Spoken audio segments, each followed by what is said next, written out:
Sigh, sigh, sigh no more, ladies. Sigh no more. Men were deceivers ever. One foot in sea and one on shore, to one thing constant never. So sigh not so, but let them go and be you blithe and bonny, converting all your sounds of woe into 899. Sing no more ditties, sing no more of dumb so dull and heavy. The fraud of men was ever so. Since on our first was leafy, sigh not so, but let them go and be you blithe and bonny, converting all your sounds of woe. Oh, but I drove an excellent song! And in the old singer, my lord. No, Faith, thou singest well enough for a shift. If he had been a dog that should have howled thus, they would have hanged him. Yea, marry, dost thou hear, Balthazar? I pray thee, get us some excellent music, for tomorrow night we would have it at the Lady Hero's chamber window. The best I can, my lord. Do so. Farewell. Come hither, Leonardo. Well, what was it you told me of today, that your niece Beatrice was in love with Signor Benedict? Yea, my lord. Stockholm, Balthazar. I never did think that lady would have loved any man. No, nor I either, but how wonderful that she should so dote on Signor Benedict, whom in all outward behavior she seemed ever to abhor. Is it possible? Sits the wind in that corner? By my troth, I know not what to think, but that she loves him with an enraged affection is beyond the infinite thought. Maybe she doth but counterfeit. Faith, like enough. Oh, God, counterfeit. Never a counterfeit passion came so near the life of passion she discovers it. Why? What effects of passion shows she? Bait the hook well, this fish will bite. What effects, my lord? Well, she will sit and... you heard my daughter tell you how. She did indeed. Yes. How? How, pray you? You amaze me! I would have thought her spirit had been invincible against all assaults of affection. I would have thought it had, especially then. I should think this a gull, but that the grey-bearded fellow speaks it. Knavery cannot sure hide himself in such reverence. Ye have taken the infection and hold it up. Hath she made her affection known to Benedict? No, and swears she never will. That is her torment. 'Tis true indeed, so your daughter says. Shall I, says she, who have so often countered him with scorn, write to him that I love him. This she will say, when she sit down to write to him, for she will be up 20 times a night, and there will she sit until she had written a sheet of paper. My daughter tells us so. Now you talk of a sheet of paper, but I remember a pretty jest your daughter told us of. Oh, that she had written it and was reading it over and found Benedict and Beatrice between the sheets? That's... Yeah. She tore the letter into 1,000 halfpence, railed at herself that she should be so immodest to write to one who she knew would flout her. I measure him, says she, by my own spirit, for I should flout him if he writ to me. Yea, though I love him, I should. Then down upon her knees she falls, then weeps, then sobs, then beats her heart, tears her hair, prays and curses. Oh, sweet Benedict, God give me patience. 'Tis most true. My daughter says so. And the ecstasy had so much overborne her that she is sometimes afraid that she will do a desperate outrage to herself. It were good if Benedict knew of it from some other, if she will not discover it. To what end? He would make but sport of it, and torment the poor lady worse. If he were, it were an alms to hang him. She's an excellent sweet lady, and out of all suspicion, she is virtuous. And she is exceeding wise. In everything but loving Benedict. Oh, my lord. Wisdom and blood combating in so tender a body, we have 10 proofs to 1 that blood hath the victory. I am sorry for her, as I have just cause, being her uncle and her guardian. I would she had bestowed this dotage on me. I would have doffed all other respects and made her half myself. I pray you, tell Benedict, I want to hear what he will say. We're good, think you? Hero says surely she will die, for she says she will die. ere she make her love known to him. And she will die if he love her not, and she will die if he woo her, rather than bate one breath of her accustomed crossness. She doth well. If she should make tender of her love, 'tis very possible he'll scorn it, for the man, as know you all, hath a contemptible spirit. He is a very proper man. He doth have a good outward happiness. Before God, and in my mind very wise. He doth have some sparks that are like wit. And, I think him valiant.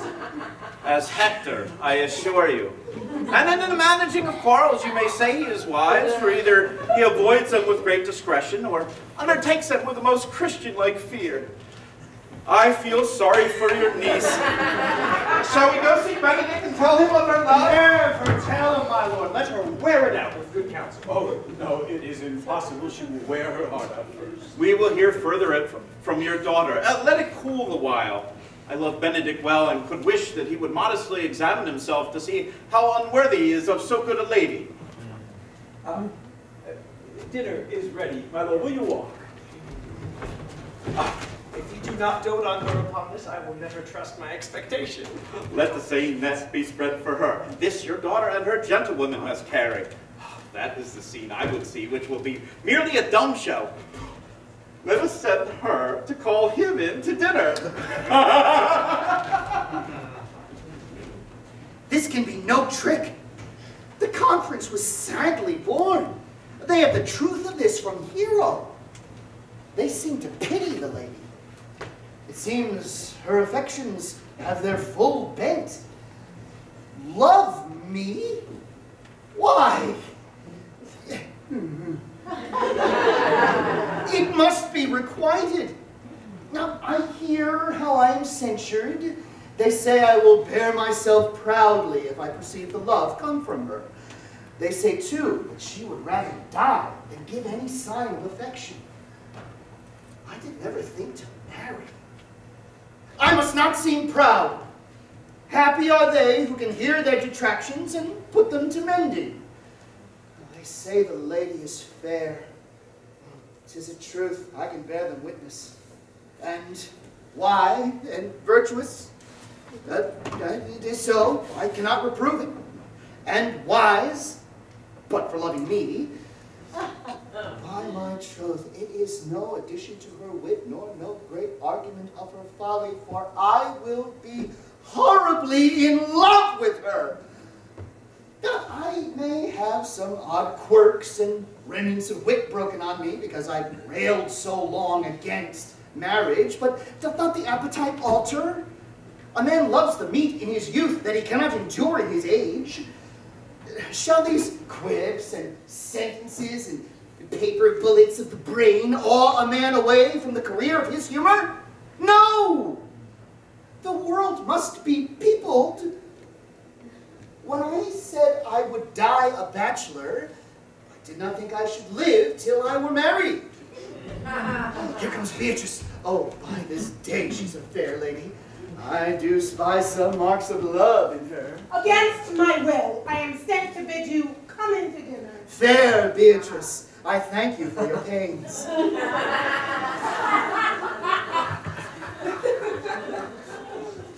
I took no more pains for those thanks than you took pains to thank me. If it had been painful, I would not have come. You take pleasure then in the message?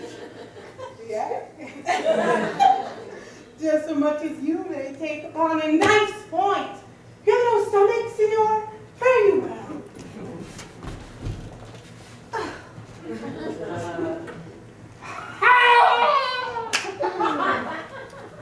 Against my will, I am sent to bid you come in to dinner. There's a double meaning in that. I took no more pains for those thanks than you took pains to thank me. Well, that's as much as to say, any pains I take for you is as easy as thanks. If I do not take pity on her, I am a villain. If I do not love her, I am a fool. Good Margaret, brought into the parlor. There shalt thou find my cousin Beatrice conversing with the prince and Claudio. whisper her ear and tell her I and Ursula walk in the orchard and our whole discourse is all of her. Say that thou overheardst us and bid her steal into the pleached bower where honeysuckles ripened by the sun forbid the sun to enter, like favorites made proud by princes that advance their pride against that power that bred it. There will she hide her to listen our purpose. This is thy office. Fare thee well in it, leave us alone. I'll make her come, I warrant you presently. Now, Ursula, when Beatrice could come as we do trace this alley up and down, our talk must only be of Benedict. When I do name him, let it be thy part to praise him more than ever man did merit. My talk to thee must be how Benedict is sick in love with Beatrice. Of this matter is little Cupid's crafty arrow made the only wounds by hearsay.